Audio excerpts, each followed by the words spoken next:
If you are enjoying the Pivot Project podcast, please subscribe. Please keep up to date with what we're doing. I really, really will appreciate it, and Kay will even appreciate it even more. On today's episode of the Pivot Project, we have Nick Entwistle. Nick is a creative consultant and founder of 1 Minute Briefs. He works on a plethora of projects. He's also the creative director of Bank of Creativity and has a number of different communities that he leads. This episode explores his creative journey and how he's connected the dots along the way. Let's get into the episode. Nick. Hello. Hello. Nick, if I was to look at your career, I would call you a creative. But just from our conversation prior podcast, you do quite a few different things, right? Can you tell us, what do you do?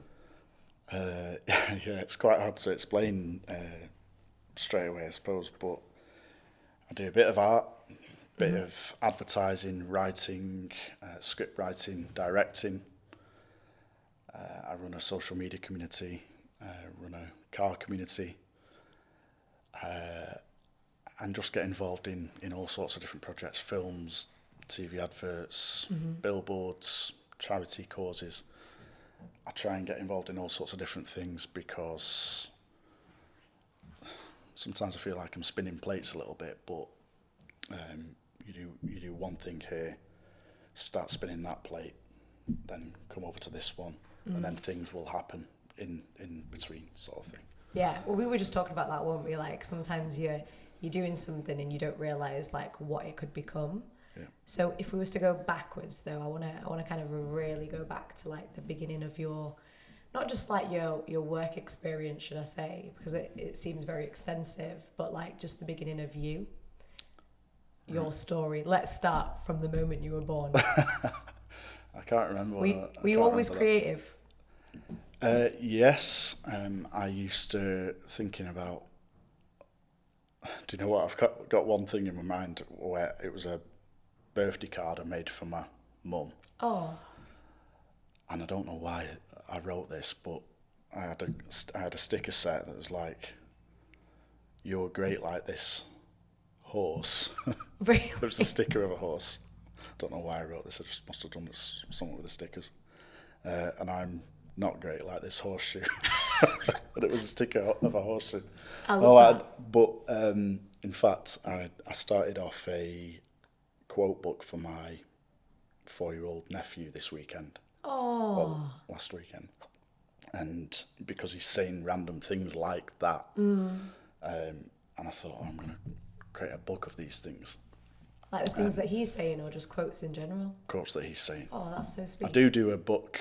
That's another thing I do, actually. I keep an Instagram book, and I've been doing it for about 12 years or something like that, and it's just quotes and observations, thoughts, that type of thing, which I'd recommend to anyone, actually, because it sort of gets your thoughts out.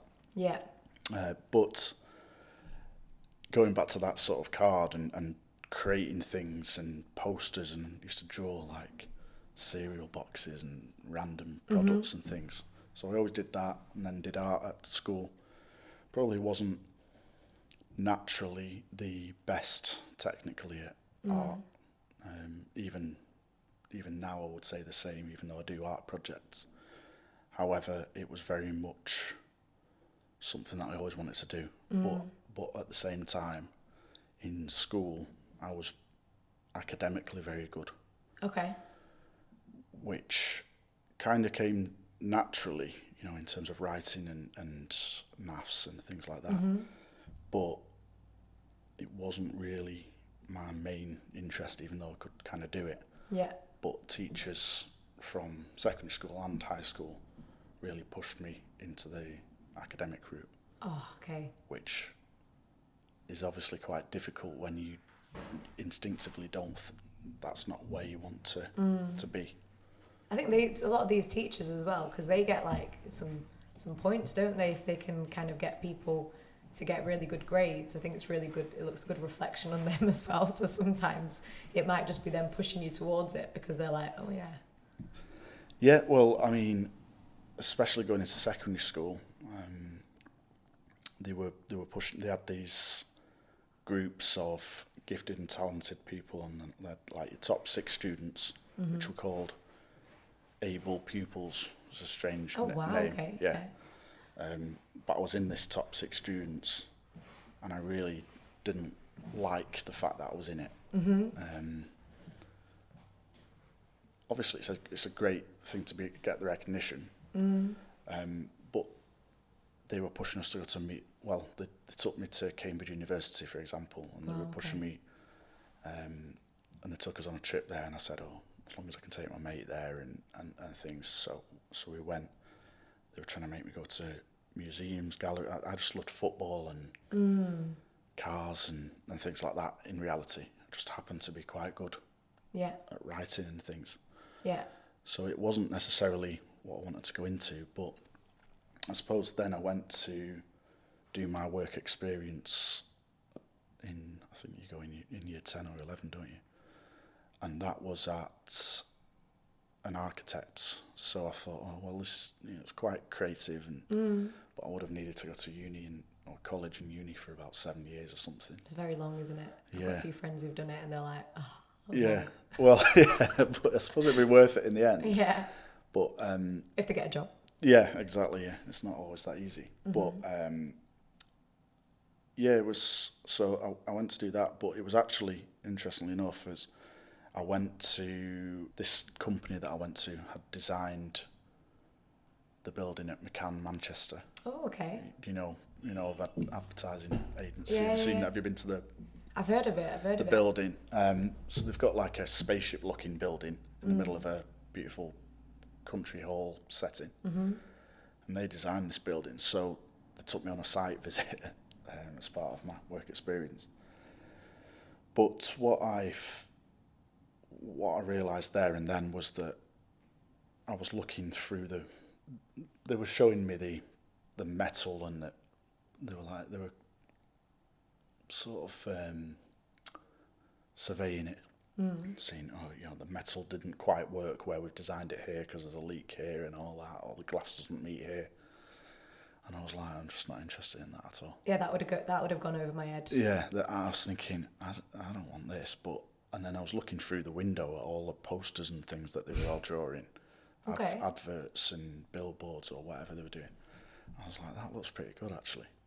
I love that, like looking through the glass. It's not what what's on paper. I didn't care about the glass. I cared what was through it. Yeah. And so that was the sort of. I ended up working at McCann a few years later, and going on a work experience there. After I'd been during when I went to college, but it was at that point I decided, right, I was going to go to do graphic design. And my tutors at school were like, almost basically saying, no, you're not going. Trying to stop you. Yeah.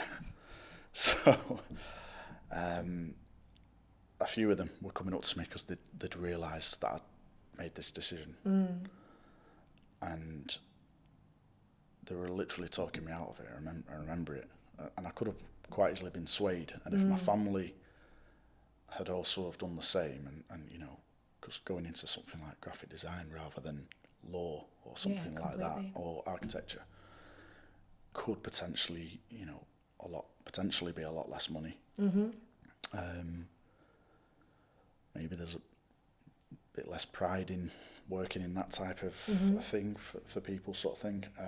But luckily I had the support of family and went into that. Like I say, I'm not naturally the best graphic designer, artist or anything like that, but I love ideas, and that's where I felt that I could apply myself and go in a certain direction. I mean, I've gone in a direction that I hardly ever touch graphic design anymore as such, but because I've got that background, it helps me, know how to put something together, an idea, sell something in, and also gone full circle really, because I now use my writing ability, which is only GCSE level at school. Yeah, but clearly good enough to do what you've done. Yeah. I mean, it's writing scripts and things like that, but I suppose all the experience of the design and communication, and life really, a life experience sort of all goes into it, and then the abilities that you had in school. Now I've been able to go into the sort of film industry. Wow.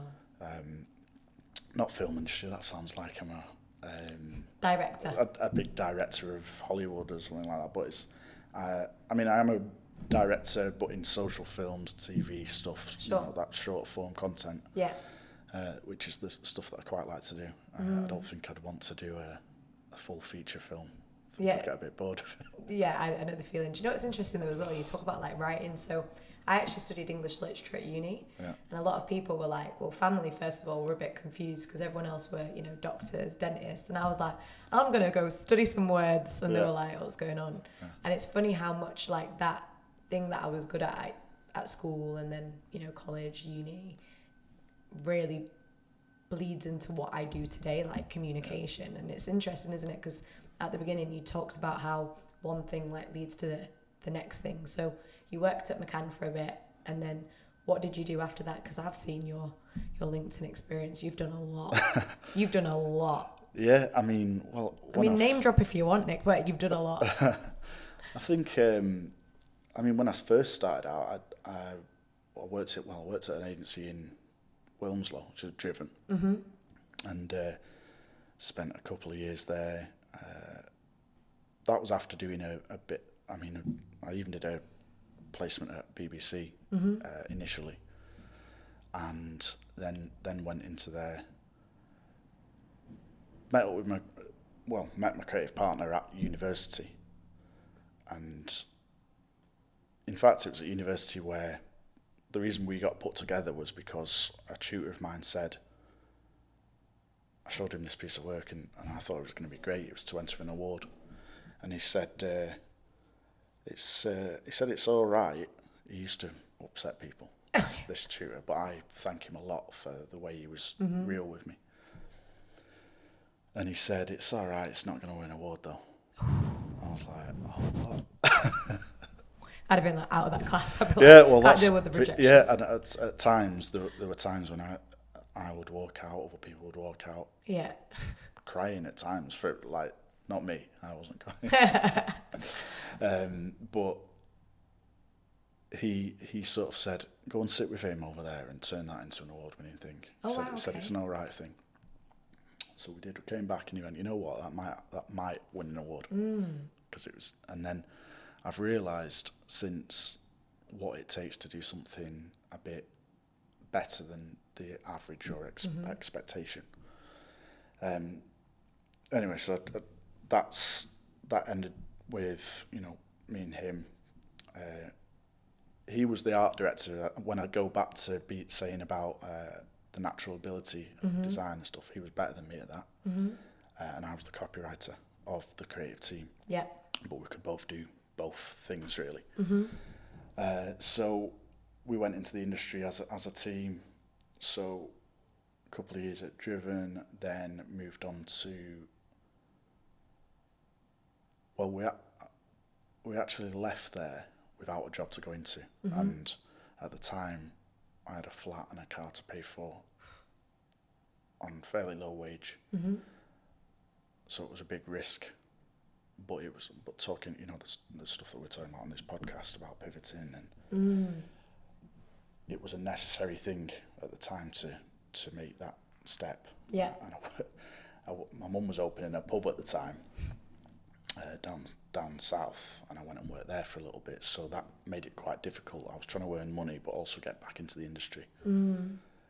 James went to do our interviews at McCann on his own because I was down there and things like that, so it wasn't easy.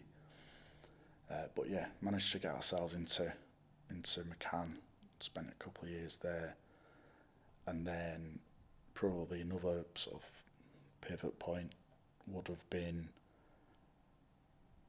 James wanting to take a break from the industry and go travelling for a year or so. But it's weird because it's like a relationship. So you have to break up, and what do you do next, sort of thing. Yeah. And especially when you've been doing something together for Yeah, 4 or 5 years. A while, right? Yeah. Like were you a bit of like a dynamic duo? Yeah, I mean, we got on very well. We still do. I've just been chatting to him actually. He's trying to make me to go to a car show tonight in rush hour in Sheffield. But yeah, we both do the car community stuff. Yeah. And still good friends now. But he needed at that point in his life to take a break from it because potentially wasn't enjoying it as much anymore or whatever. So then I've got to think what I'm going to do as well. And then I said, well, I'm going to try freelance. Yeah. All of this time as well, this was when we'd already been running 1 Minute Briefs, the community, which started off at university as well. And I said, well, what do you want to do with 1 Minute Briefs? And he said, well, just you go for it. You take it on and push it forward. So at that point, we were both doing it. You've been doing that for a while as well, right? 1 Minute Briefs. Literally since uni. So. And can you explain to anyone who's listening what 1 Minute Briefs is? Because I know I just said to you, were you doing UGC before UGC was a thing? Because in my brain, that's what it equates to. But I might be way off. So please, can you explain what 1 Minute Briefs is? Yeah, I think the UGC thing, before it became sort of a label, we never thought of it as UGC at the time. But what we did was in uni, myself and James we had about 7 weeks on a uni brief or something. When in reality you get 7 hours. Yeah. Do you know what I mean? That's literally what you get these days, if that sometimes. So we gave ourselves what we called a 1 minute brief at the time. They were on computers as well, so we didn't have pen and paper. So you literally draw a block of colour on Photoshop and type some words in. Because it's got to be your first thought. So we gave ourselves, you've got to advertise this. And then, that's quite good, that. Or, it's a bit rubbish, that. Or whatever.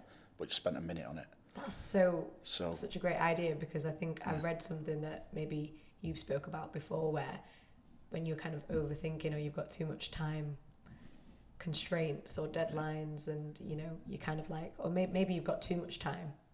Yeah, and you start to doubt yourself. So you think, you start to think, I can't say that. It's a bit too silly. Or even when you think about the meetings that you've been in the past, and you think, can I say this in front of these people? Is it a silly idea, or is it the best? Is it a potentially great idea? But what it does is forces you to rely on your creative instincts. Nice. And even if it's silly or something like that, or something, I can't get this out of my head, I'm going to have to write it down. You put it out there. If you've got loads of people in a room doing it for 1 minute, you cover the wall. 10 minutes will cover this whole place. Wow. And there will be some good ideas in there. Yeah. And I try and value all of those ideas equally, because collectively we can have a big impact because of the spread of the ideas. Would you say it's almost like a really, really quick sprint? Like the concept of like a design sprint, where you just put things out and then you can iterate afterwards, but just a really 1 minute. Yeah, literally. That instinctive thought, the sprint, whatever can come after it. And also, it's not saying, some people think that we're trying to change the advertising industry by saying you can do it all in a minute. It's not necessarily that. It's sparking bigger ideas, big campaigns. But this instinctive thinking can actually, more often than not, the actual thoughts that are in your head, they're already there. It's comparable with AI, really. Yeah. If you're prompting it, you're giving it a prompt, like advertise this, your head goes through probably a million different scenarios in the first 10 seconds. Yeah. It probably does. And then it feeds you a headline. Yeah. And you think, can I write that down? I've got 30 more seconds. I can't get anything else in my head. Yeah. Or in that 50th second you might think of something better or whatever. I love the kind of intuitive nature of it though, because even, you know, these days on socials, a lot of people say the thing that they've just kind of whipped out or whipped up. Yeah. I was like, wow. But I definitely did study English, everyone. The thing that you whip up in like, I don't know, like a minute, Yeah. it seems to do really well. And then the thing that you've spent ages editing, conceptualizing, doing all this extra stuff. Yeah. Crickets, right? Like I put a video on, it was super random, but I put a video on of me just at like park life with my friend, and it was just a video of her not doing anything, and just the caption on like the copy on it was like, when you and your neurodivergent friend don't speak for 2 hours because you're overstimulated. It got like 64,000 views on TikTok. Yeah. The rest of them get 200 views. Yeah. I don't even understand what happened. Do you know what I mean? And you're literally filming almost nothing. Literally, I was overstimulated when I posted it. I was like, but you thought of it though, haven't you? You thought, this is a moment, and this is what I'm... It's not relatable. And people look at that and they think, oh, I get that. Yeah. Been there, done that. Yeah. I think I put something about when, the second part was, but when Georgia Smith comes on and you get that second wind. Yeah. So whether it was, you know, people relating to neurodivergence, being overstimulated, Georgia Smith, park life, whatever, clearly it did something. Yeah. And then after that, it's been 200 views since. Yeah. So I'm like, do you know what? I've had enough. Yeah, it's difficult. You just don't know. But I suppose by putting it out there, and also doing it for yourself, so you would have thought that's for you. Yeah. And you can relate to it yourself. Yeah. Which then other people relate to. If you're trying to put something out there that relates to other people, but you can't relate to it yourself, 100. they will. Then I don't think it will relate to other people in the same way. Oh, land. It's when you. Yeah, exactly. And if you, that's where the blurred line between sales messages and content, or LinkedIn posts or whatever, people don't really care. People think that their brand is cared about, for example. No one really cares, but if you can create something relatable attached to your brand, then that's the type of thing that works. But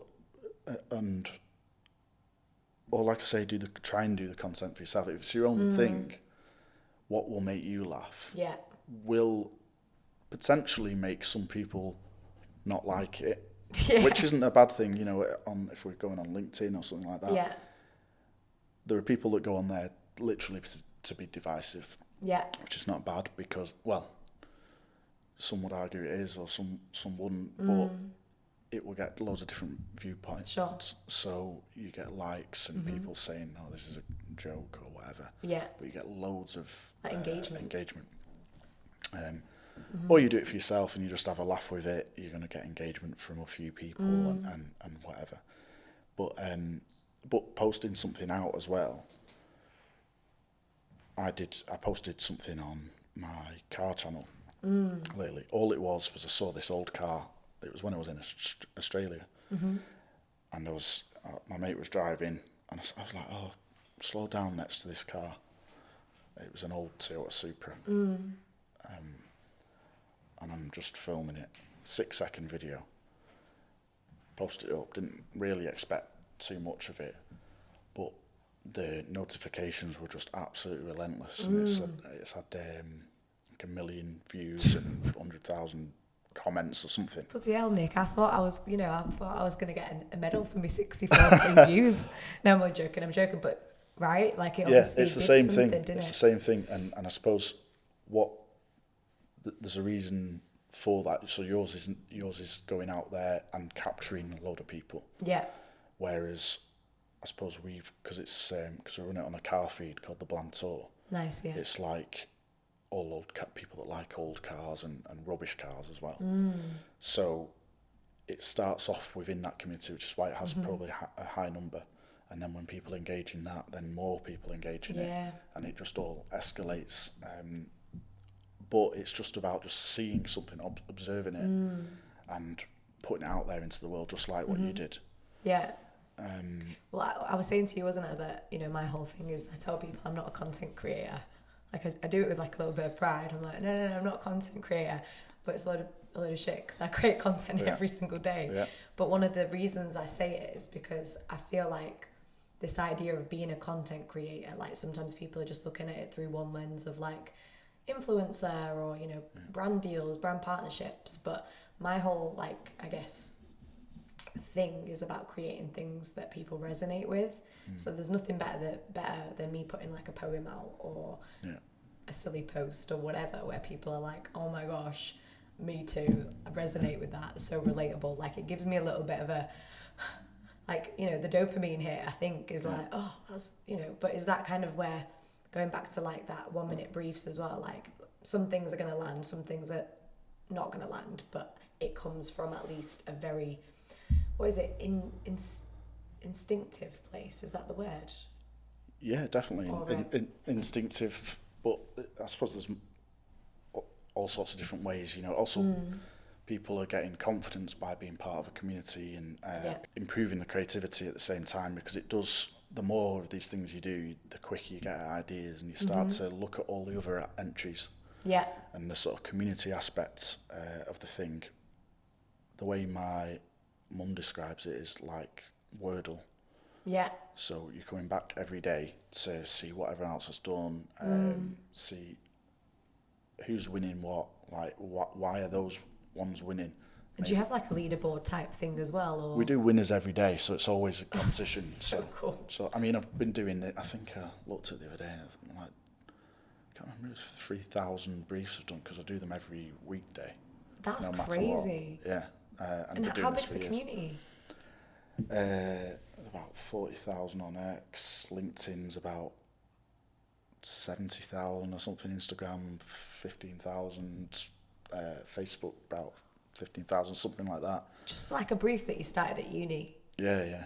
That's crazy. So people are entering, and you probably, I always try and get a core amount of like 100 submissions a day. There's going to be a lot of people looking, a lot of people sharing, views, but because of the size and the growth of it becomes where you're on the edge of going viral every single time you set a brief. Wow. So collectively with the community, that's what we can achieve. That's why I say I value every single idea. So there will be a standout idea naturally, because it's a creative, friendly competition, and everyone supports each other. Yeah. There will naturally be one, because that's just the way life works, isn't it? Yeah. And there will be. Someone's got to win the race. Yeah, but and also there's a lot of subjectivity. So something that I would like might be completely different to someone else's, or if we're doing it with a brand and they choose the winner, isn't necessarily the one that maybe I would choose, but it might be really correct for them. Sure. So you do these like brand partnerships then as well within the community? Like you'll say, okay, this brand wants, I don't know, a concept here. Whoever does the best one.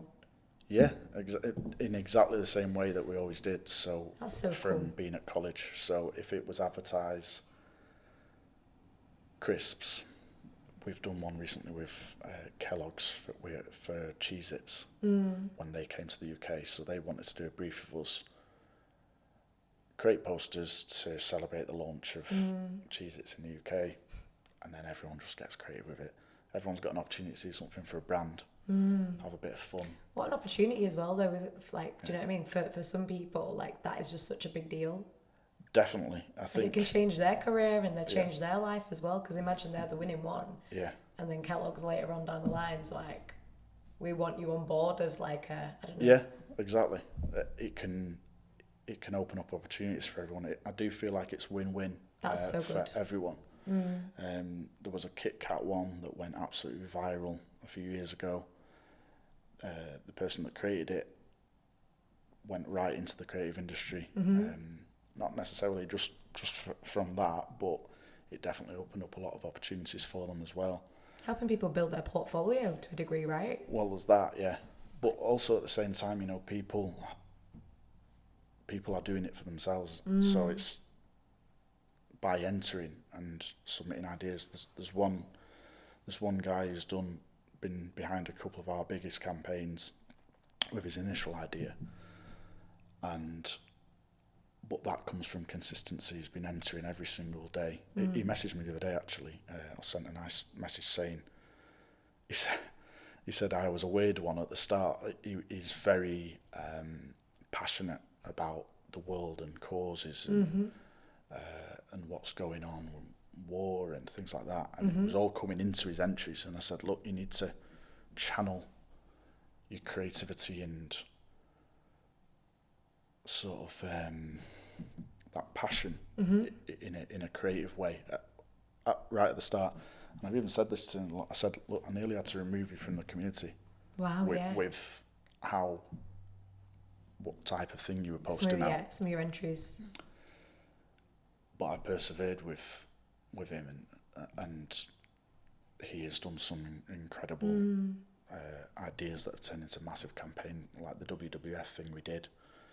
He did the initial design, which was literally as simple as taking the animals off sports teams' logos and things, and it was. That's really smart. Yeah, but it's just so simple, isn't it? Yeah. And then it was like, you know what? When I saw that, what if teams actually did that on their kit or something? So we spoke to WWF and they said we're having a meeting in an hour for our big campaign next year. I'm like, oh, the timing of this. But at the same time, we didn't have anything to show. Right. So rattled something together, sent it across to them, and then maybe an hour or two later they said, yeah, we want to do this as our big campaign. And then it's ran for about 4 years in a row. It's interesting. Sorry, I was just going to say, you know how when you were at uni and you were like, oh, this is my idea, and then that tutor was like, hey, I mean, it's all right, great, but it's not an award-winning idea. Yeah. Having that kind of mentorship or that guidance or that someone to basically say, like, let's look at something a little bit different, or can you channel this in a different way? Like, that's what it's about as well, right? Because I'm sure, yes, be creative, but there's always ways of leveling up. Definitely. I think there's contextualising your work. For example, in that one, he'd posted this thing, because we'd done a collaboration already with WWF for Biodiversity Day or something, I think it was. And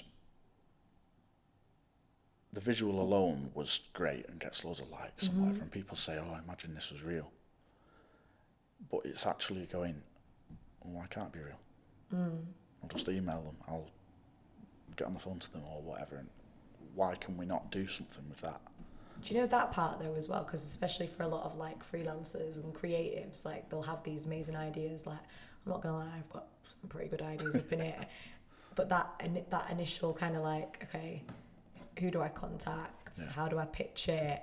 Is that something that you had with the McCann experience and like the other kind of agency roles that you'd done prior, that you kind of now have no issues to speak with these different clients? I know it's obviously been a longer time frame, right? So it's not like it's your first rodeo. Yeah. But like, how did you get comfortable having those conversations with brands to basically say, we've got a really good idea and I'm going to pitch it to you? Well, it's a good question actually, because even over the weekend, in fact, today's brief that I'm running on the feed is advertise anything using Oasis song lyrics. So it's just a bit of a fun one. Makes sense. Oasis. Yeah, exactly. Yeah, and someone over the weekend did a brilliant idea for Tesco using the products but the lyrics, and as soon as I saw it, I was like, that's brilliant. But I said to him, get in touch with Tesco, make that happen. Okay. Don't just have a spec ad on your LinkedIn page that gets a few likes. Why would Tesco not run it? Wow, I love that. Yeah. Or I actually tagged in, because I used to work on Aldi at McCann. Yeah. I actually said, or Aldi likes hijacking campaigns. What if Aldi nipped this and ran it? And I tagged in Jamie Peat, the director of Aldi at McCann. And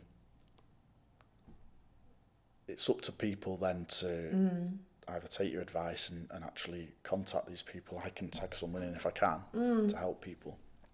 Very From idea to like execution, Yeah. really, isn't it?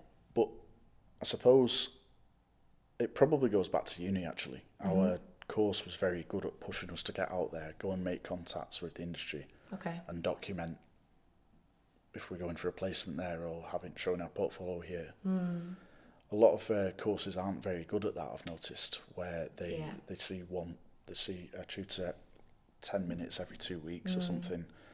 They come out with a portfolio that's not great, to be honest, whereas our portfolios on our course for everyone were quite strong. Yeah.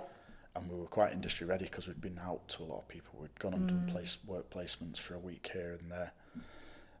It's such a key part, isn't it? Because it doesn't matter how, brilliant your ideas are, if nobody knows about them or you're not kind of getting them to the right people, then... Yeah. And that includes your self-promotion and differentiation. That's another thing that we did when we went into our first job, was we called ourselves, rather than Nick and James, we called ourselves the Bank of Creativity. Right, okay. So that's the second... You're a founder of both, right? Yeah. Essentially. So you were doing that prior, and then you also had 1 minute briefs as well. Well, 1 minute briefs was... And then James went to Thailand. He went somewhere. It probably was Thailand, actually. I can't remember where he went. Classic. I'm going travelling. Going to Thailand. Thailand, yeah. So that's how you, again, instead of just being your names, that was like how you introduce yourself. Bank of Creativity. Right? Funnily enough, it was a 1 minute brief, the brand. We actually came up with a name in a minute. That is crazy. Which is cool. Oh yeah, it's stuck, hasn't it, as well? Yeah, well, we both went head to head on a brief to do a business card for ourselves as a creative team. And we both did quite nice ideas, but the one we went with, it was basically just drew a card and wrote Bank of Creativity on it and a long phone number across the front as if it was like a credit card. That's a cool idea. Yeah, and then it's good that, went and looked and the domain was available. No way. That's mad, yeah. Bank of Creativity is a great name. Then we parodied the Bank of England logo. It looks like that, but it's just someone sat there sketching in a book instead of what was the Queen on a chariot at the time. And so that just became the name of the creative team and the website. And so we did so when we started doing our sort of communications or emails to anyone, it would always be the idea of that we were like bank managers. We even on the website we were wearing suits and we were like, it was a bank of piled up papers. You know those pens you used to get in the banks where they were on the metal beads? Yeah. We had a advertising marker on the end of one of them, and that's so cool. So it was, and a bank, when we posted cover letters out when we're trying to get new jobs or whatever, it would be like a bank statement. Wow. So we'd write it, withdraw ideas, all this type of like using the copy of... Yeah, exactly, yeah. So everything really sort of went into that, and it helps differentiate, which I do try and advise people to do so when they're going out there in industry. Going, like you say, going back to your portfolio, putting stuff in there that's going to help you get yourself out there. Yeah. And also, like you say, I mean, graphic design wise or whatever, I've always said that naturally there are other people better than me.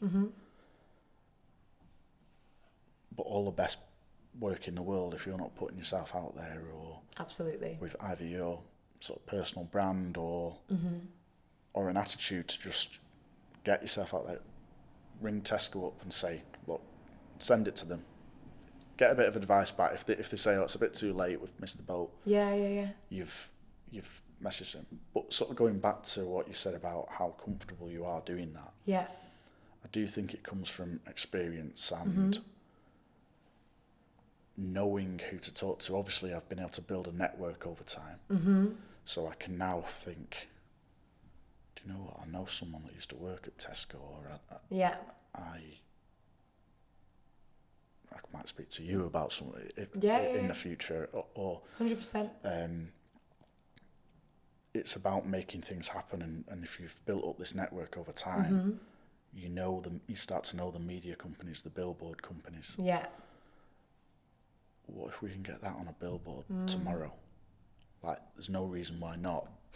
I know it's very difficult at the start of your careers because you don't have any of those contacts. So you're just like building it up, aren't you? Like slowly. But the good thing about 1 Minute Briefs is that you can join in that community, and we can help you do that. Do you know, I'm thinking now I can probably like see Kay's brain ticking now, like, bloody hell, I need to be part of that 1 Minute Brief community, because she's been posting content every day for, like, you know, like a 79-day challenge. Yeah.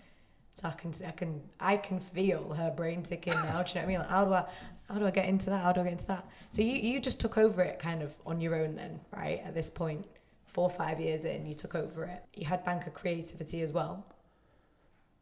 Or did that was that like, did you put a little bit of a pause on it as you were trying to like build you and what you do up? Yeah. How did that kind of pan out? I mean, it seems like it panned out pretty well. Yeah, it's gone well. I think we probably had to take a bit of the silly personality out of it. Okay. Where it was a creative team website, where it was like 2 pictures of us like at a desk like this, with silly big heads and stuff like that, as if we and sort of change the website to be a bit more of, you know, the Bank of Creativity is. It's difficult because I've still not necessarily worked out fully exactly what it is. But it was turn it into more of a traditional agency. So the ability to, well, you know, it was a portfolio page. Yeah. Really. You can do X, Y, and Z. Yeah, I posted some of my previous projects on there. Yeah.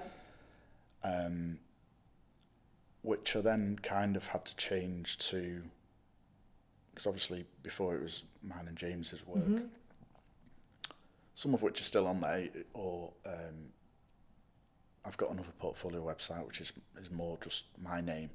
So I've kept some of that stuff on there, and then Bank of Creativity is more the 1 Minute Brief stuff, the films, music video. Like there's all sorts of music video projects on there. That's good.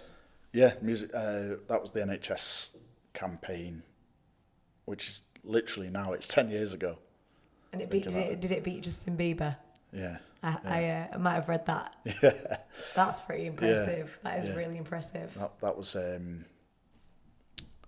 still to this day. Obviously, you're never gonna beat anything like getting to Christmas #1. You know, it's difficult to, unless you're Mariah. do it every year. Mariah, Michael Bublé. Yeah. They're set. Yeah. But still, that's like. So would you say that's like one of your?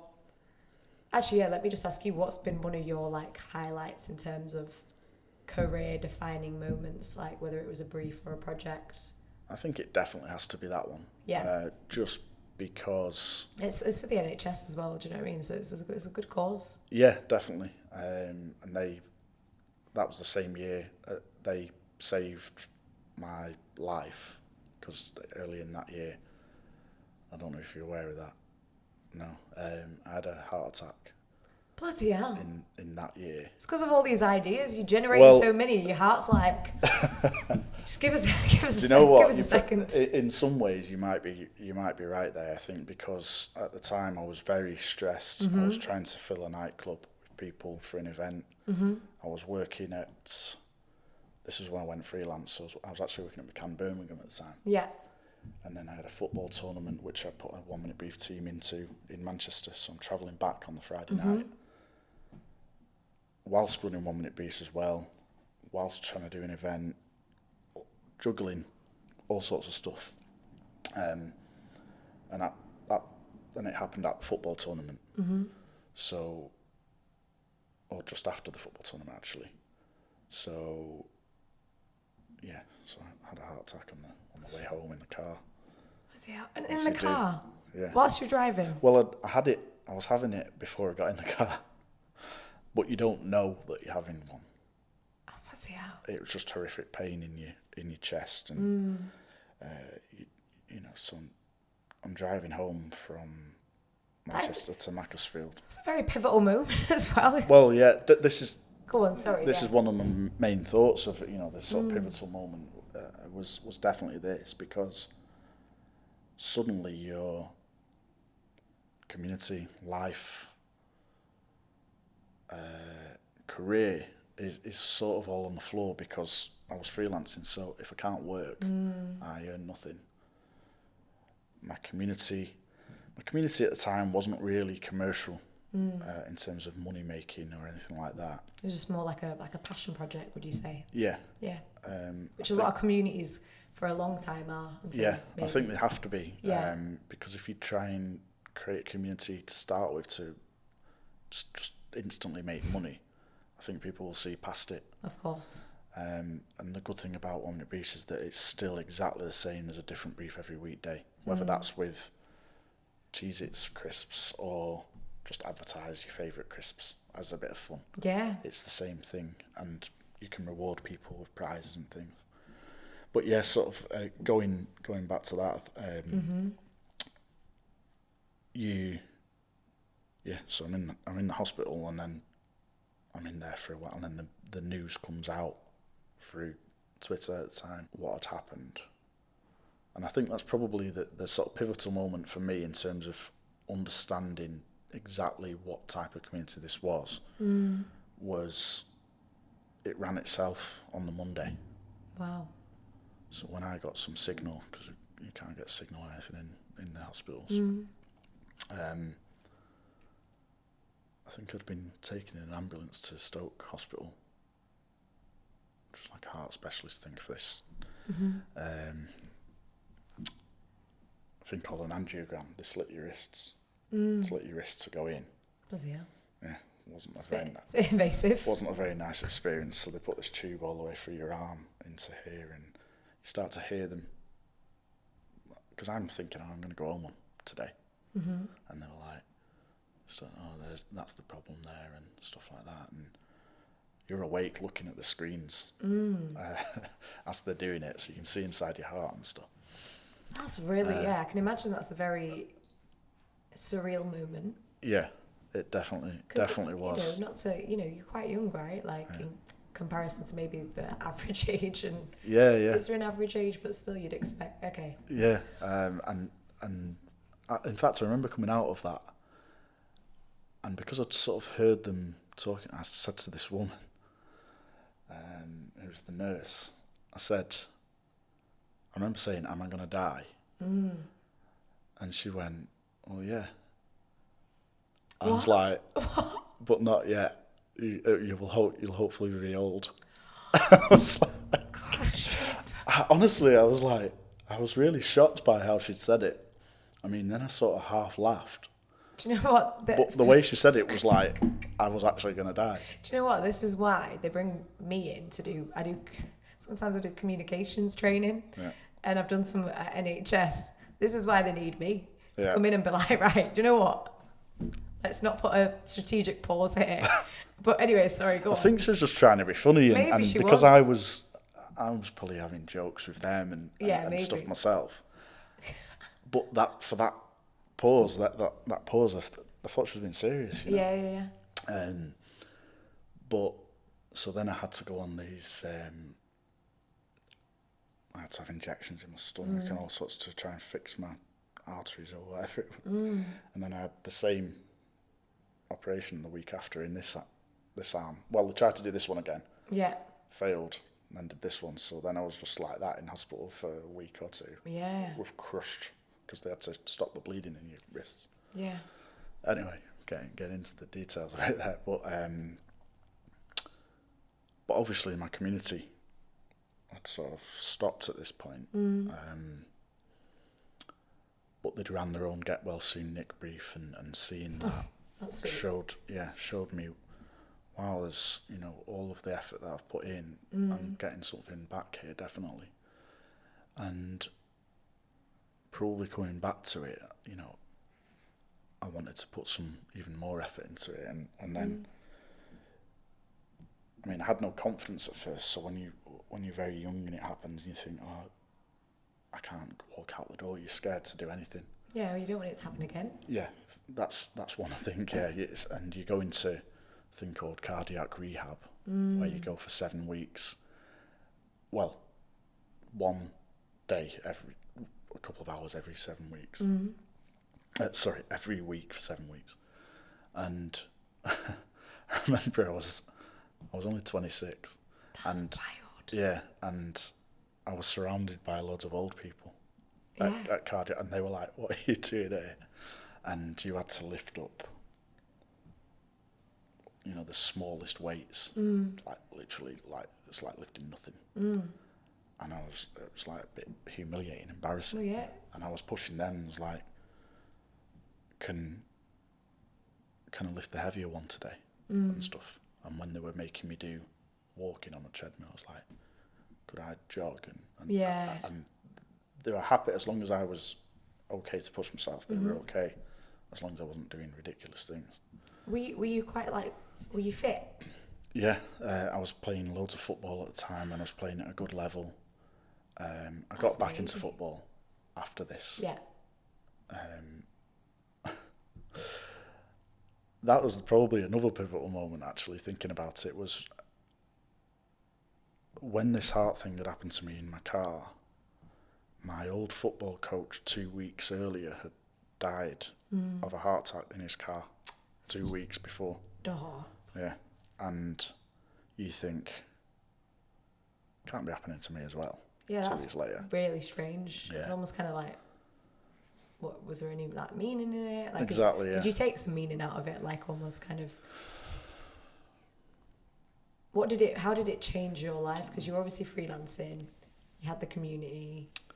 Well, I mean, sometimes things happen to push you into either getting better or motivationally. So, football-wise, because he was our old football coach, he coached loads of lads over the years.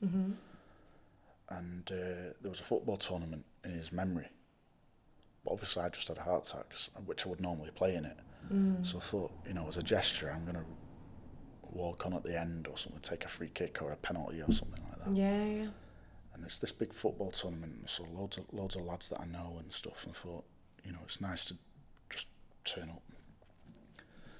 And just before it, they said, one of the lads said to me, "Look, we've only got 10 men. Can you play?"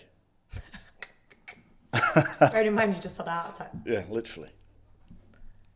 Not long before, obviously there was a few weeks. Yeah. I said, "Oh, go on then." I said, "I'm not going to run anywhere." No, but you'll be on the pitch. And, yeah. I remember my mate booting it over, because I used to play like midfield striker. I remember him booting it over the top for me to run onto, and I just looked back and laughed at him, and he just laughed at me. He'd forgotten, but because I'd done it and got on that pitch, and I can still sort of play a bit and whatever. It pushed me to get back into football, or I wouldn't, or if I'd have left it for weeks and months, I may never have got on the pitch again. Yeah, I'd probably be scared to death. Of course. And then, work-wise, I got asked to. Someone had seen my CV and stuff, and someone got in touch and said, could you come and potentially be our creative lead in this film agency? And I was low on confidence anyway, and I also hadn't done fully film stuff. I'd done billboards, magazines, flyers, as well as a bit of TV. Yeah. I said, well, I'll come in and do a bit of freelance. At the same time, another agency asked me to go in and do a similar role for their creative lead, but only a couple of days a week. Look at you still getting job offers while you're like... I know. I needed it though. I needed the money. Good place to be in, to be fair. Yeah. And so I went to them, and the first place I said, you know what? I want to be called your creative director. And I was only 26, so I had no right really. But at the same time, I had a belief in myself, and I had going back to the pivotal moment, I had a belief in myself that, I nearly died. So... What have you got to lose? Yeah, exactly. So if I believe in myself that I can be at that level and I can do the work on that level, then why not call myself that and be that? So I also went into the film agency. This was when the NHS campaign happened. So we just wanted to do a little film for the NHS just to raise morale, because at the time there's a lot of government cuts and things. And the CEO of the agency, his brother was a junior doctor in that, and he was fighting against these government cuts. Said, of course, I said, well, let's try and bring 1 minute briefs into it and see if we can make it even bigger as a sort of in the first instance, and then we'll make a film out of maybe one of the winning entries. Okay, so. I like how you've integrated it though as well. That's really cool. Yeah, well, they knew of this and they were behind what I did, but I thought, there's ways that we can actually, like I say, the collective reach of that first thing in its own right gets loads of engagement for the message, which was a good message about the NHS. So you're getting potentially millions of impressions on the day just for that. Yeah. And if one of the winners is good enough, we'll turn it into a film as well. So we did, and then also when I say stuff escalates with our campaigns, it tends to start with that little tiny thing, and these things escalate. So the NHS choir got in touch and said, we've seen that this is the winner. We actually want to have another go, because they'd already had a go, I think, the year or two before with their track to number one, and it didn't get anywhere or something like that. Said, could you do a music video for us? And obviously, we said yeah. And the agency, we were ringing up Universal Records because it was a Coldplay track. And we couldn't get in touch with them. Universal was saying, it's not in the contract. So one of the production team got in touch with him, I think it's called Chris Martin, got in touch with him directly whilst he was on holiday or something, and said, can we use this track? He said, of course. We went down and filmed this thing. So I'm sort of directing it, but every moment is pretty much real. So it had a lot of emotion behind this film. Yeah, of course. I didn't even know the NHS had a choir. Well, I think there's a couple of choirs that they've done, but this was the Greenwich and Lewisham choir. Okay, that's cool. And so we went down and did it in that hospital, and ran some 1 minute briefs and things to try and then promote this as a music track. Nice. And things started to escalate, and then we started to get into the top 20 and things. And at one point we started to overtake One Direction and Louisa, it was, from X Factor, and then we're neck and neck with Justin Bieber at the top of the charts, and he had about 3 tracks in the top 5. I think you're never going to beat him. It's JB, do you know what I mean? Yeah, exactly. And I loved one of his tracks at the time. I almost hoped that was the number one. Yeah. It was the Sorry track, and I loved that track. But yeah, we overtook him in the live chart, and then he started tweeting about it. He said, let's hope the NHS do this. Oh. Which was amazing. That's pretty, yeah. And Christmas Day, I'm just sat there with my mum and watching the charts before the Queen's speech and stuff, and I think the second place must have come on, and you're like, oh my God, we've done it. Well, I got to number 1, and then got to see the music video ahead of the Queen's speech. But yeah, that was another sort of moment where you realise the power of the community, and obviously the production teams and everyone coming together for a great cause, and the collaboration to make something that was unthinkable to happen out of nothing. That's just crazy. Yeah, but it showed that it's doable. The power of things, and then obviously after that you think, where can you actually go from here? You can only just try and the sentence that I always think of is, what's the best that could happen? Yeah. And someone, I still can't remember who said it, but someone said it on Twitter one day, and I thought, oh, that's a nice way of thinking. That's something that I will say to people. Yeah. It wasn't me, I didn't create it, Yeah. do you know what I mean? But I love it because I think it's such a better way of thinking. Yeah. It's just a reframe, isn't it, of that quote.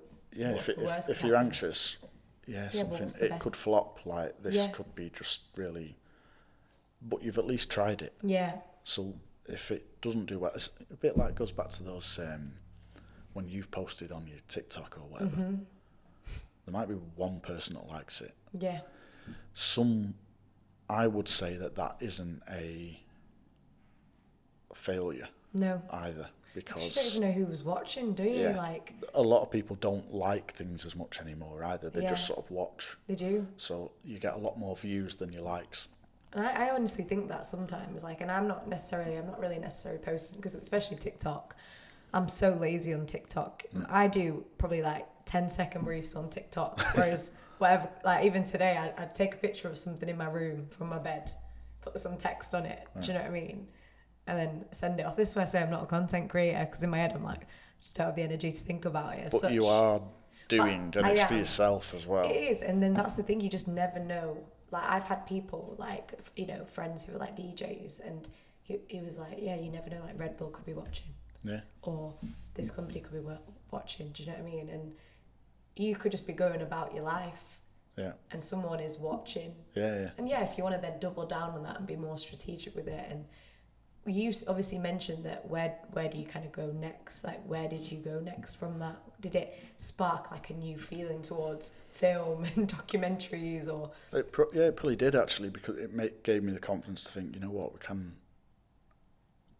can direct a decent film or whatever at that point, and work with production companies in a bit more of a focused way.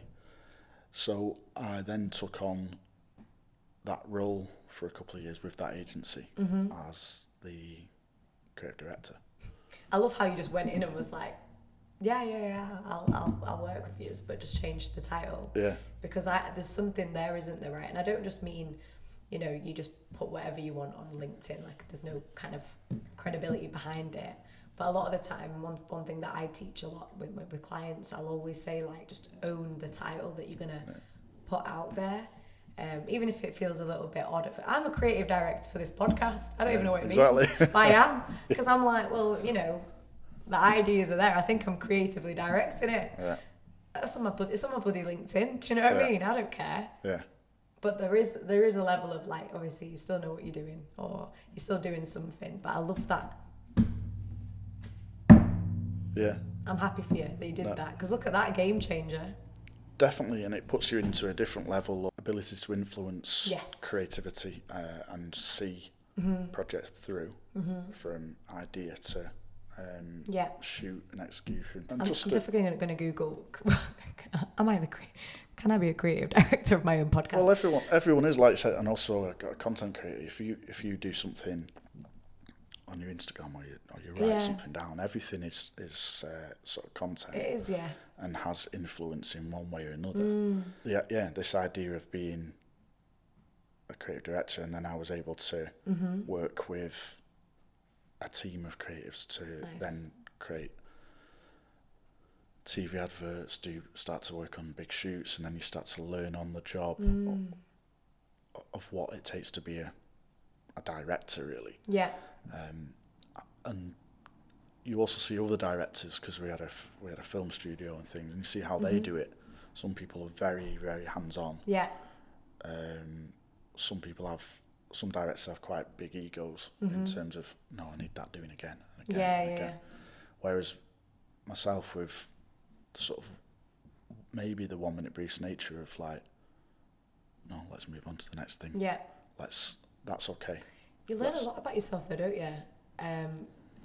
Being in those kind of roles and positions. So even like with I was talking to you about the podcast, like, I didn't realise that I can be quite pedantic until, you know, the first like 10 episodes we did. I was like, no, I'm really pedantic. Like, just move that a little bit. And then I've got to a point now where I'm like, do you know what? That's not serving me. It's probably not serving Kay either. Yeah. So do you know what? Do what you need to do. And when you let people kind of do what they need to do, they upskill. Yeah, 100%. So much more. They're the experts. They are, and then allow them to do their job. Like literally. Like when I did a film a couple of weeks ago, and it's with Ryan Thomas actually and Lucy Meck, and it was in Blackpool, and although I've written a script, I kind of want them to do it in their own style, because they're great, and that's why we're working with them. My videographer and when he's editing, I want to be fairly hands off. A lot of people are just right behind them, like do this, do that. I'm almost just stood over here, just looking at what's going on. Yeah. Because I know that they're going to get the good shot. Yeah. Sometimes you might have to be a bit more hands-on if you don't trust the direction of who you're working with. But if you've got trusted people that you're producing work with, then you can. I don't need to tell them what. I'm not a videographer either. But you know, honestly, I'm really not a videographer or an editor. So like, there's times where I've said to Kay, we need to do this. How do you do that? And she was like, it's not actually physically possible. And I'm there like, what do you mean? I don't understand. Whereas now, and again, it just shows like with time and you know, like I said, the self-development, the learnings, where I was like, okay, maybe my time is served better doing X, Y, and Z rather than being like super finicky and let those people do what. Yeah, and it might be that the finish is slightly not how you completely wanted it, but does it really matter in the bigger scheme of things? There was my old creative director at McCann. There was one moment where he was doing exactly that with a piece of work that we were doing, and we're trying to understand what's in his head. Yeah, maybe like what you're saying it, and the other person that you're talking to, I don't know how to make this happen with your idea. Yeah. And I don't even know how to make it happen. Exactly, yeah. But that's exactly what this moment was, and it was like, it's not quite working like this and whatever, and it was for like a pitch. I've got no idea what, unless you tell me what you want. Yeah. I don't know what's in your head and whatever. And then he went, you know what? No one's going to die over it. And just walked off, right? And we just left it exactly as it was. I've had to learn this the hard way. Yeah. And it's the same with me, if I'm directing and something, I might think, oh, they didn't deliver that as good as I could have got them to do it. However, I'm working with, it might be a celebrity person that's used to working quickly or whatever. Yeah. And I've got to sort of juggle and think, I need to get on to the next scene really. Yeah. And if I try and make them do it again, are they going to get a bit, gotta do this? Sure. And then their energy's low. Yeah. But if I keep it enjoyable for them and allow them their own expertise, if I became awkward and telling them what to do, they just might as well be shooting it myself. So allowing people to do their own thing because they are the experts and you just input. And I wouldn't even say I'm an expert director because you just do it in your own way, but you know that experience over time how to get your script out there. Yeah. Minimise people getting annoyed with you.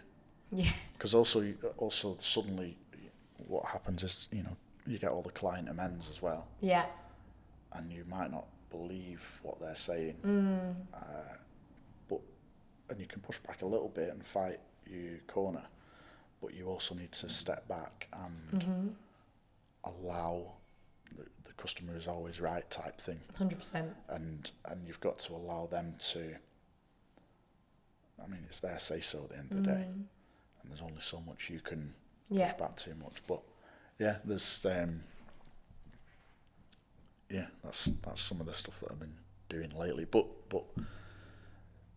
as well as that, going into the art world, going into the sort of car community. Can you explain to people what you do? So you're talking about the tyres. Not tyres, hubcaps, wheel trims. What's the difference? The tyre goes around the wheel. Okay, sorry, wheel trims. What do you do? Because you said you were an artist, and I was expecting you to be like, do some paintings and drawings and things like that. But What do you do? Please tell us. Well, it's like what you said about feeling like you're not a content creator. Yeah. And when people talk about me being an artist these days, I say the exact same thing. I literally say to them, I'm not a real artist. I've said that a few times to people, and they don't understand what I mean because I've got my art up in an exhibition. But like I said, I love cars. I love sport, I love football and cars. So I quite like to try and get involved in projects where it sort of fuses those worlds a bit. And this particular one was just literally going through a bit of a difficult time in life. But I was doing a bit of walking around and I saw this wheel trim at the side of the road. All battered and bruised, and I felt sorry for it. And picked it up, walked home, probably looked really weird, and painted it up. I just did this little upcycling project. I thought, and then suddenly you start seeing more at the side of the road because you've done one, and you start noticing it a bit more. And it became a bit of a thing. So suddenly I had like 6 on the go at once. I'm priming her up, and then I'm starting to. And I took it to Instagram. Goes back to that sort of escalation thing, where you're something small starts to become bigger, and it got an Instagram name, the Wheel Trim Shady, and still love the other names. I can't even claim the name. Jack Goodwin, if he ends up watching this, he gets the credit for that. Because I put it out there, I said, does anyone have a good name for this?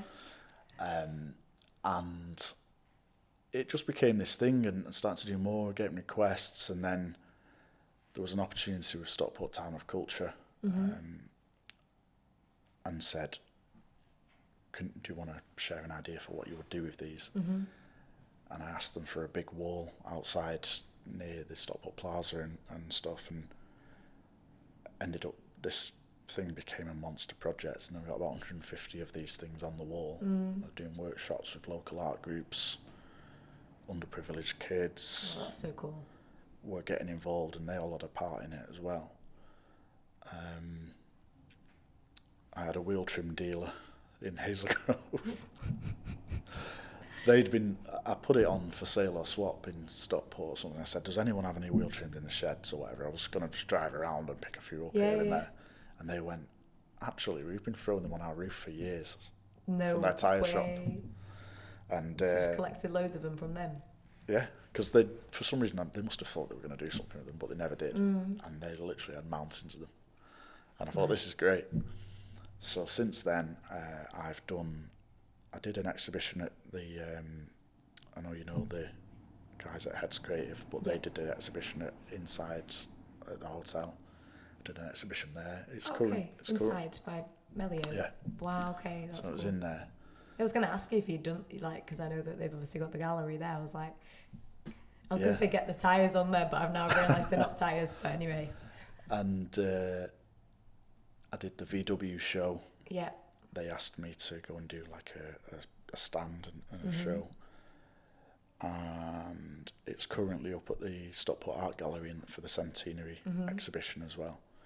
So there's all sorts of opportunities that start to come with it. And I've actually also now been speaking to the VW brand about potential ideas of how to either extend this further or maybe put them on some of their new vans or something like that. So there are ways and means of turning that little silly idea at the side of the road or that little silly 1-minute brief into something much bigger, you know.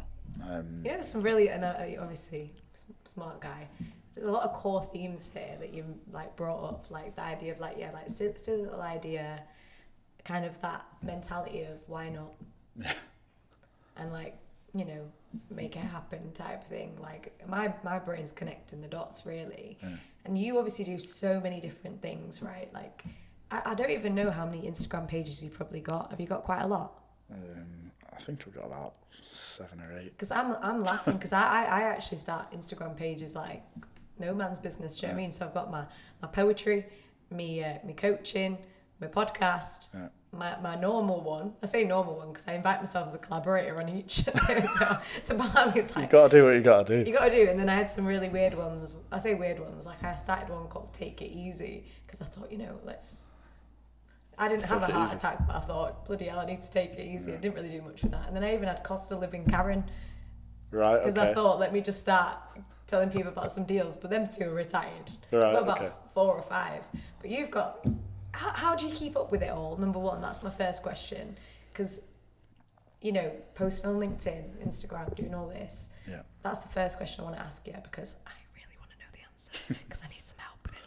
And the second thing is, out of all the kind of plethora of things you do, what gives you the most sort of energy and engagement? Like, what do you feel like? I don't want to say what's your purpose because, purpose can change consistely. So those 2 questions. Yeah, no. Not to put you on the spot. Yeah, no, I like that. The Instagrams...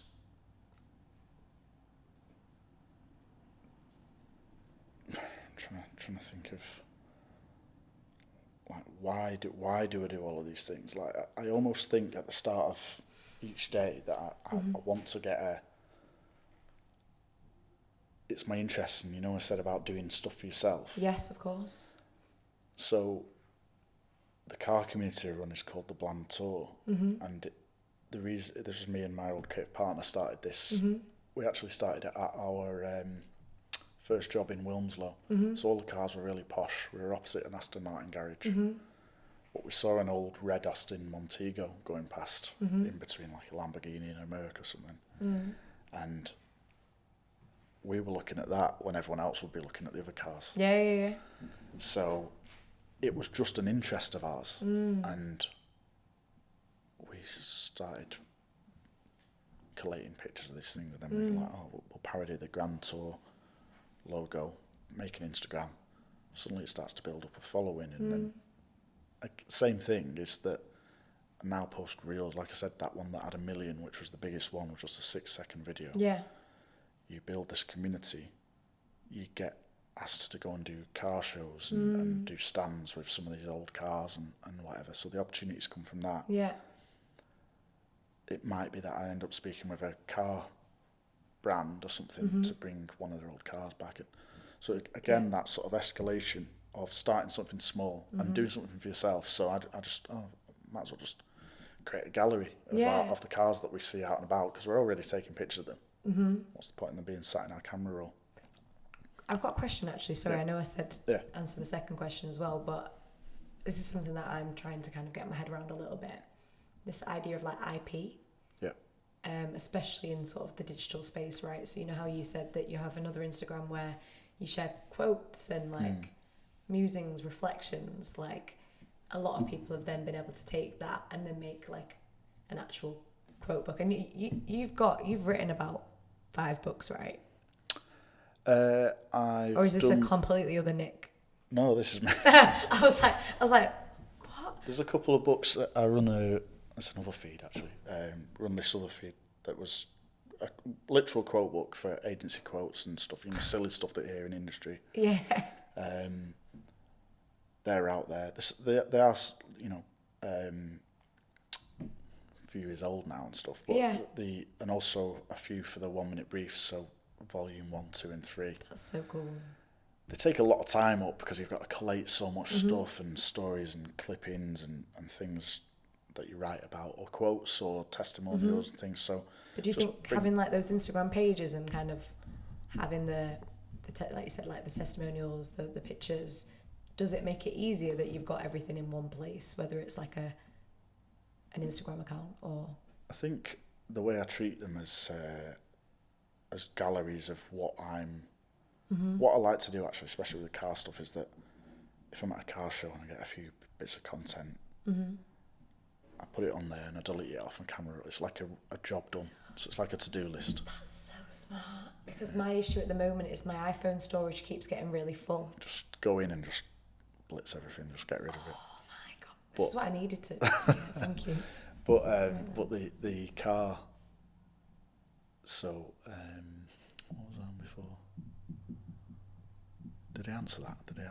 Yeah, you mentioned that it's like an interest that you. Yeah, I suppose we were saying about the IP and quotes and stuff, but what do you mean because you're sharing quotes from other people and what that?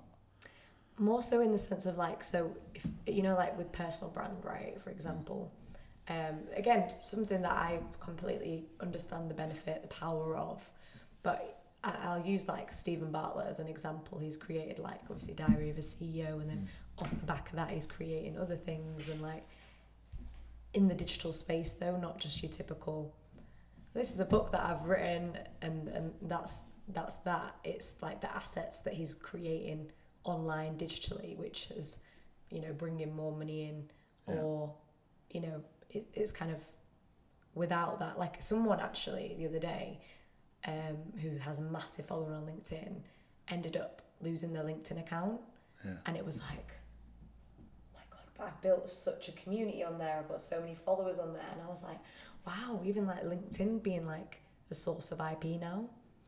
But I don't know, I want to know kind of your take on it. I know it's a little bit more. I suppose the stuff, particularly the 1 minute brief stuff, is you get so much content created every day from other people, and you're almost sharing it out there and repurposing it as a post, or I've got a group of ambassadors. Yes. And they help repurpose and share some of these posts and comment on things, but just purely because I can't handle all of it myself. Yeah, we're going to ask you. I was like, how do you manage it? Yeah, well, it's with difficulty in some ways, but they each do an individual thing every day, which is quite a small thing, but collectively that has a big impact because it keeps everything going. Yeah. It also probably helps people to feel like a strong part of it. 100%. In some ways as well. And part of the you know, there's like a group chat for it as well. But it's about, on that particular one, it's about sharing people's stories, testimonials, adverts, prize wins, albums of everything. So making sure everyone feels seen. Yeah. That's one thing. Tagging them all in the recognition for the wins and often sending people cash prizes, holidays, whatever. And everybody wants to repost that as well, don't they? Because they're like... That's it. So if you get tagged in something, you share it. And then that's naturally how it's always worked every single day. Never even changed it at all. That's so good. For years. But the other one is, I'm taking pictures of cars. So that's people's thing that they've done, or old cars and things, and then you're posting it out there, so you're creating a gallery of your own photography. The writing stuff, which is quotes, that's something I got told to start doing at uni. It's documenting. Nice. And it's another thing I'll be doing for how many years? 12, 15 years probably. And I just put stickers in there, quotes, funny things I've heard. I take it out when I go out with the lads or something. Yeah. They're like, someone will say something and, oh, that's got to go in the book. Yeah. So they actually want me to take the book out with me and stuff. That's so jokes. But ideas come from it, and also when you said about sort of the purpose thing as well, I definitely found some sort of purpose in the wheel trim art, because it gave me an escape from. I was doing it in my mum's house, and in that particular room you get no Wi-Fi or signal. Nice, okay. So I couldn't go on my phone and do anything. Like unplug. Yeah, unplugged a little bit, and I'm just being purely creative. Happens to be on something from a car, and but the book is something, particularly over the last couple of years, where it's in my bag there. You know, it's with me at all times, like a comfort blanket. Oh, so wow. I write something. Sounds so soft, but anyway, but it has that sort of thing where I can write something to get it out of my head. Yeah.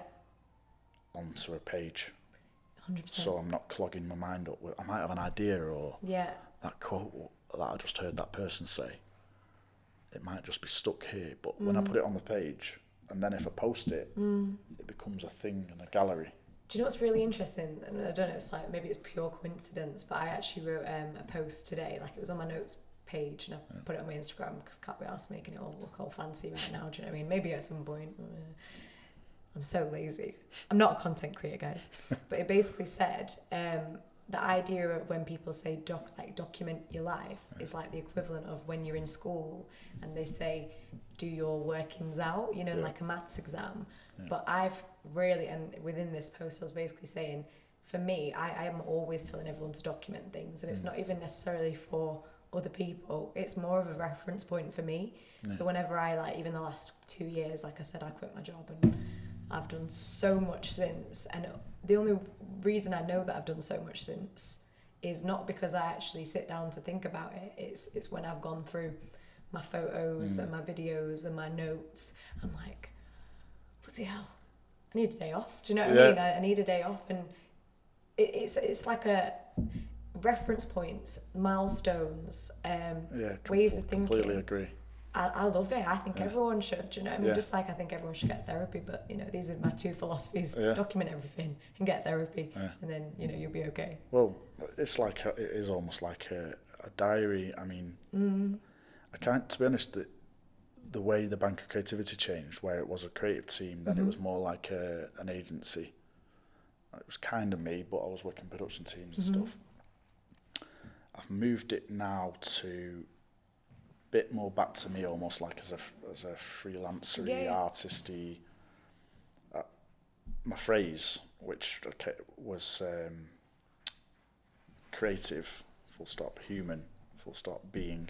And over the past couple of years, I've tried to work out what I am. Yeah. And this idea of, I'm obviously creative, I'm human because that's just me, and I'm just going around doing your thing.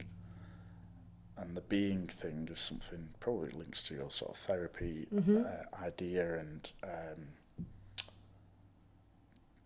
just going around doing and being. Yeah. Rather than being set in stone on one single thing. Obviously, you see, I'm not typecast to being a film director. I can maybe be an artist here, or can even get involved in messing about with cars, or might be a car salesman if I decide I want to go into that world instead, or properties, or whatever you want to do. And I think sometimes people, especially in the creative industry, people get very typecast on what they are. You don't need to be that, especially if you're not enjoying it anymore. And a lot of people don't get the actual opportunity to be creative. Yeah. So I'm glad you said that, actually, because one of the guests actually was running a creative agency for like 9-10 years, and recently is winding that down to just be them and themselves. And I think there is such a beauty in that, to know, okay, this chapter of my life has finished, and maybe as well, like going back to that idea of agency, having an agency, a lot of people do, you know, it's, I don't want to say it's like a facade, but it's like, oh yeah, I've got this, you know, creative agency, look at me now. And actually going back to basics sometimes can be the best thing. Financially, it can be a great thing, right? Or, you know, just kind of going back to that, which kind of leads me on to my next question. And I know you could, you know, I could see you as a car salesman, to be honest. I'm not sure I'd be very... Do you know what I mean? Like car salesman, and, you know, you've got the artist thing going on and the things that are coming with that. So it's a difficult question, because I don't want to say, you know, what's your goal in the next 5 years? I don't really believe in that anyway. But like, where do you feel like that draw is? Where do you feel pulled towards at the moment? So I want to ask you what's next, but I know you do so many different things. So, you know, and I really don't want to pigeonhole you, but what's next for Nick? Well, the way I tend to work is, once I leave this podcast today, I don't know what I'm actually going to do today. Love it. For the rest of the day. And I never do. Every time I wake up in the mornings, a lot of people plan their months out, or their years, or what you're going to be doing in 5 years. It's a bit erratic, but I'll probably I'll send a couple of emails today that I've got to get back to. I'll be, again, I go back to that whole spinning plates analogy. And the little things that I start to do today will hopefully turn into bigger things or new opportunities. And obviously I'll be running the 1 minute brief still, which is not easy sometimes because the sort of, there's peaks and troughs of it because you might get some brand prize briefs all at once. But I still need to keep running it every day, even if it's just for fun. Yeah. Which takes up a lot of my time. Of course. And I wouldn't necessarily be earning any money from that. As and when some sort of, you know, film campaigns are coming in, I might have to chase work depending on, I've just got to almost just go with it and just see what the landscape is, and do I need to put myself out there a little bit more film wise, or because I'm sort of in the world of cars and building that community at the moment, I'm starting to get opportunities in the car world, but there isn't much money in the car show world and things like that, so it's quite difficult to find a way of doing it. Do I speak to car brands? What is that? I don't know at this stage. I'm trying to plant seeds, as you say. Plant seeds. But but when you do that, some also might not grow. Yeah, that's true. Some turn into something great. And I think that's just the thing. Just trying all of these things out, seeing what works, what doesn't, learning and doing something along the way, and opportunities will come up as and when, if you keep doing these things. Like even the car show I've got potentially coming up in a few weeks, I've got no idea what cars I'm going to put on there. I've got to try and speak to someone today. I've been speaking to VW. If it all happens and all comes together at once, then great. And I've got a film that I'm going to do with Papyrus, child or young people suicide charity, which at the moment I'm pulling volunteers together and trying to get some support from radio stations and things like that to turn this into a bigger campaign. But everything has to come together all at once. Yeah. So yeah, there's those types of things. But yeah, to be honest, like I say, I sort of take every day as it comes and don't look too far ahead, which there's probably various reasons for that. Yeah. But it kind of works. It just kind of works moving forward. I'm so glad you said that. You find the same? Literally. The only reason I know a little bit of what I need to do today is because I've got some very impending things for tomorrow. Let's just say that. Yeah. That's why I've got a brief idea of how today's going to go. Yeah. But in general, and I think it's interesting because it comes back to that idea of intuitiveness. So yes, I'm sure there's certain things that you have to do. I had to be here today. Imagine if I didn't turn up, people are like, this girl is just, is she okay? So there's certain things that I have to do, and obviously I want to do as well. But then there's also other things that sometimes I just don't feel like doing on that particular day. Yes. And yes, sometimes you have to, but also just being on an energetic level. Yeah. Trying to figure out, okay, well, is this serving me? Is this kind of the thing that I want to do? And I'm glad you said that, sometimes you have to think, okay, actually, I really do need some work right now. I need something to kind of probably tie me over and it's funny, isn't it? Because it all comes at once. I've been planting seeds and now my garden's getting really full and now I'm like... Well, summer.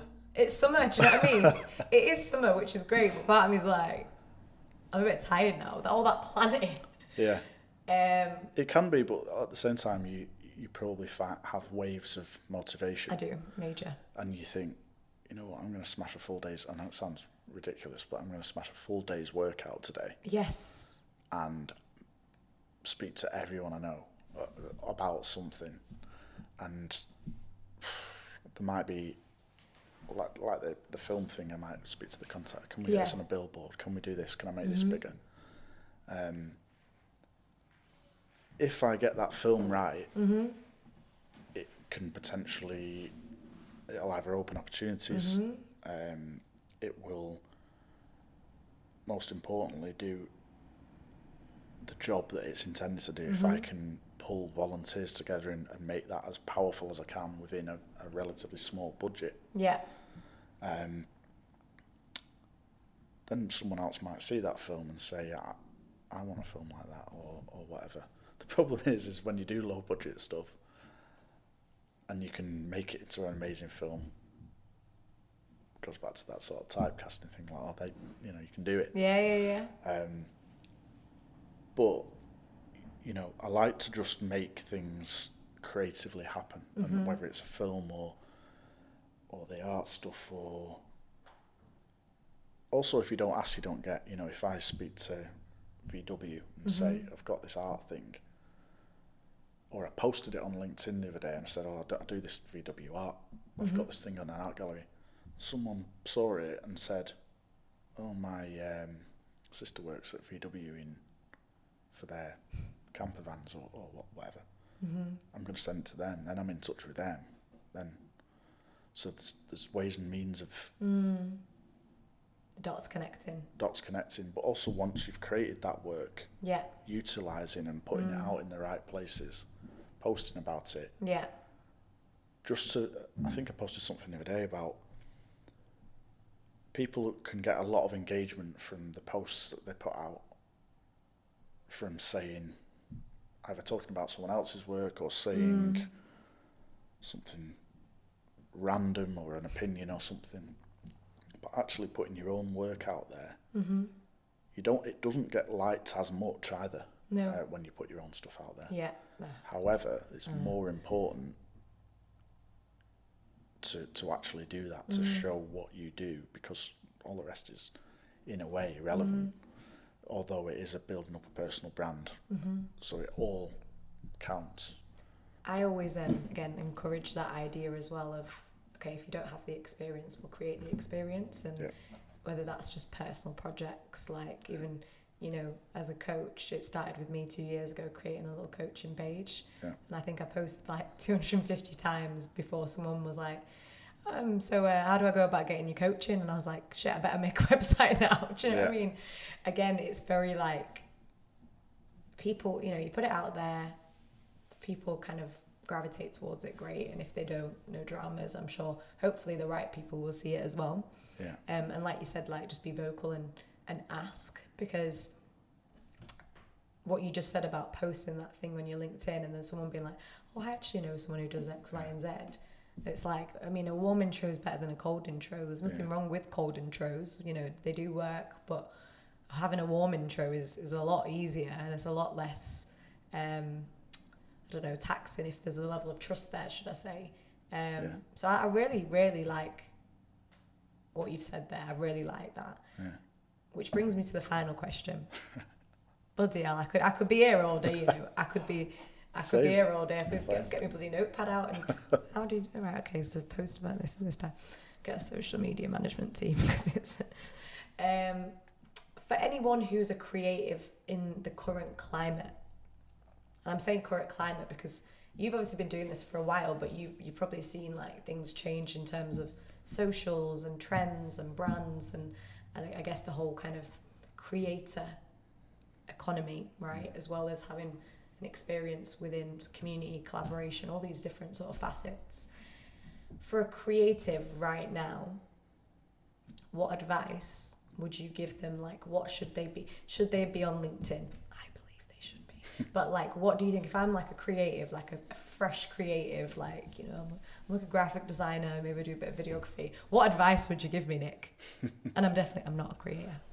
In terms of how to put themselves out there at the start of their careers and things, you mean? But almost kind of like non-negotiables. Like if you were starting from scratch today, you'd just come out of uni, you'd just done your graphic design, you got your graduation, I don't know, what do you call it? Certification. Yeah. I'm a new grad. What the hell do I do? Well, I would say, first of all, before you even graduate, I would probably be putting myself out there.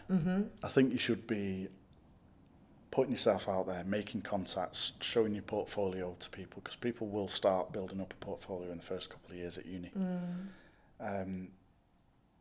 Share that work with people and get some advice. I think when I got my first job at Driven, the creative director at another agency, I'd asked for some advice on my work, and he said, every time you contact someone, ask for 3 contacts. Oh, okay. I know, which is a great bit of advice.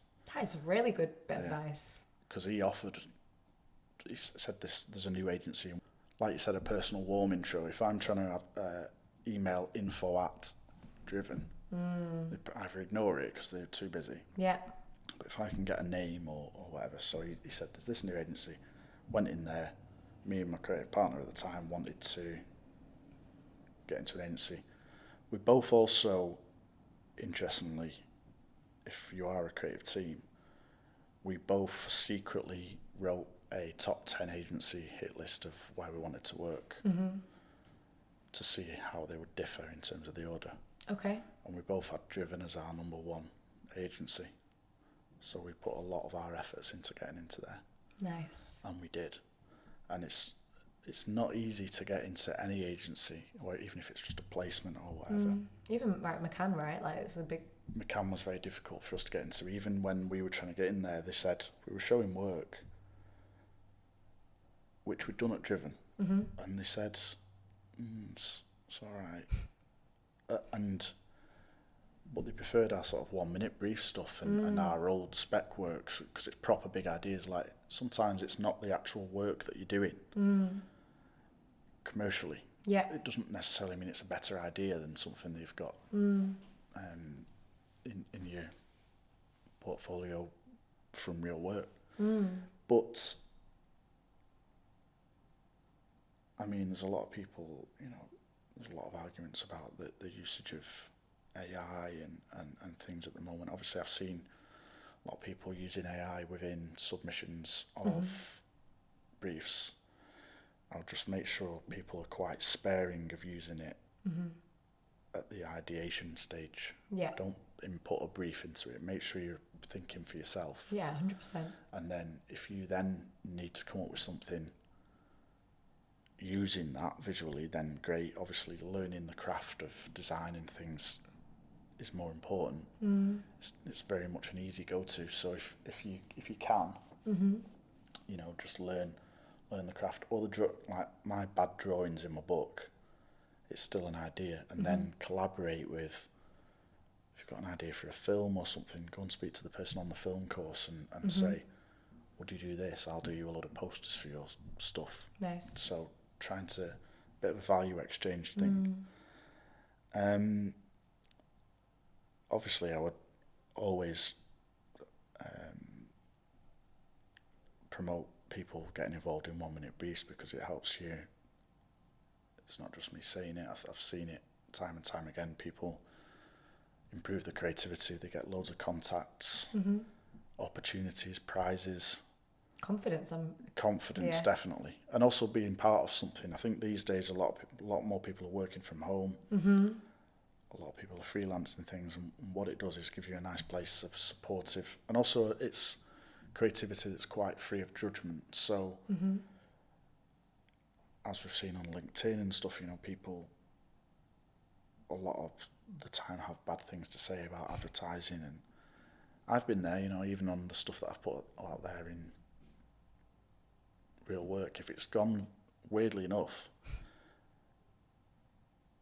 it's more difficult to do well and go viral than it to not do so well, and it's okay.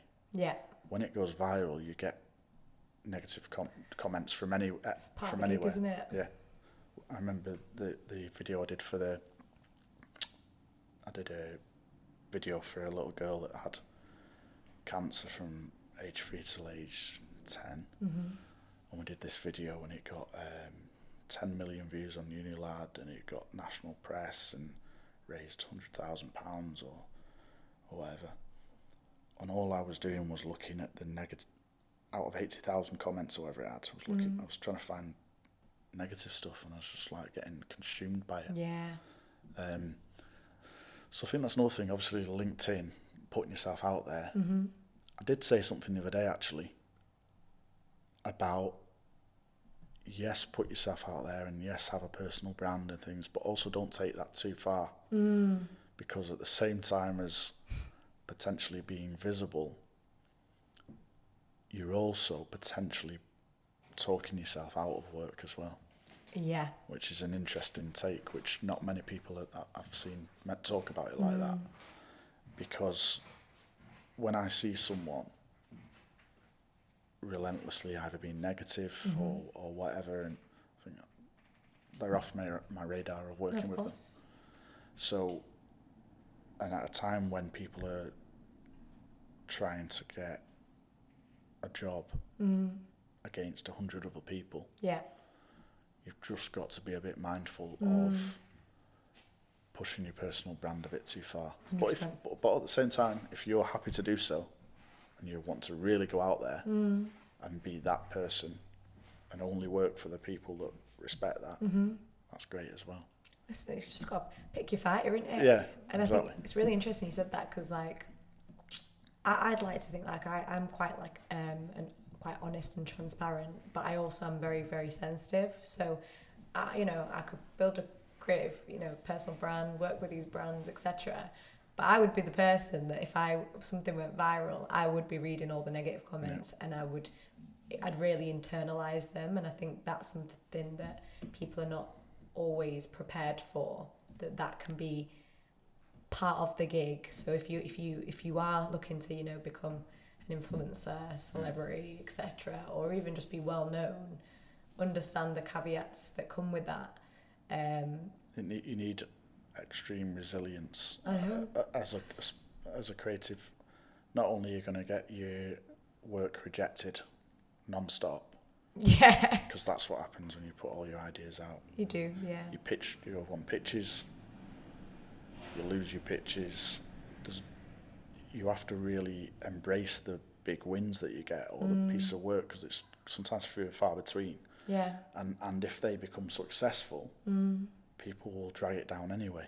Well, this is another thing, isn't it? Like I'm learning this, and maybe not so much even just in the creative field, but I've realised the more that I propel within my career, the more kind of people I'm given the opportunity to basically say, I don't like you, I don't like what you do. And again, I'm just a sensitive soul, me, Nick. So actually, I know I said the last question, but I will kind of touch upon this point, because putting yourself out there is very brave, and again, you might get virality, but you might get good press, bad press. What advice would you give someone who's kind of navigating that? Because it can take its toll on people, right? So like, what advice would you be able to give to that person? Don't read the negative comments. That's it. Not tires. And I'm asking this mainly for me, to be honest. Yeah. I'm sure other people will relate to it, but I've definitely... I think some of it's avoiding the doom scroll, generally, which might not even be your own comments. It might just be the algorithm is feeding you such and such, because unfortunately, a lot of the time I think it's a human nature thing, but we gravitate towards stuff that sort of riles us up, and so if we spend 5 seconds looking at that and then only 1 second at the car video, it prioritises the thing that you don't necessarily like, and then it might push you to engage with it. Spiritual TikTok. Anytime I'm going through something, these spiritual people on TikTok are like, this person is thinking about... I'm like, no! I'm like, stop! It does, it feeds it, and then once you've spent a few seconds on that, it's like, it's relentless. To be a bit mindful. And that can put you in a bad headspace as well, because you think the whole world is really bad because you're getting fed the whole thing and negativity and whatever. So it's important to sort of step away from that. And I think when you put in your own work out, there will be you would hope that there'll be a lot more positive messages than negative. Yeah. And I think you've kind of got to almost embrace the negative. Yeah. You've got to, even if you get an engagement on a video, or a post or something on LinkedIn, it will naturally have someone that that disagrees with you, because you're getting more eyeballs on it. And you have to almost be content with that and believe that it's a good thing if people disagree with you. Yeah.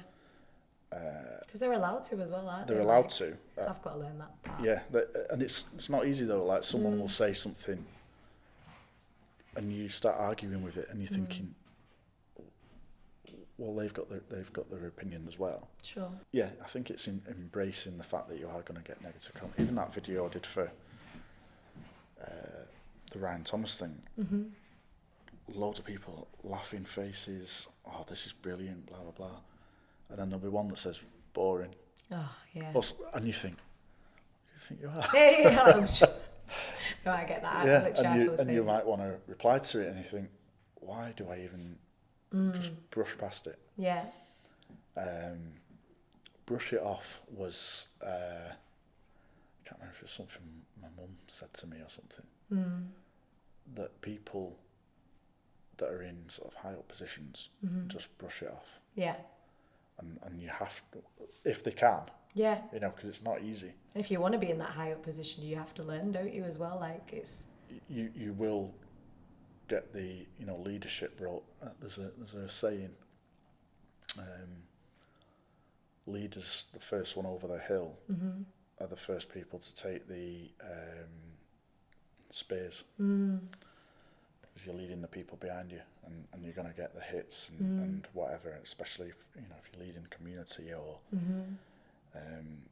there's always going to be something.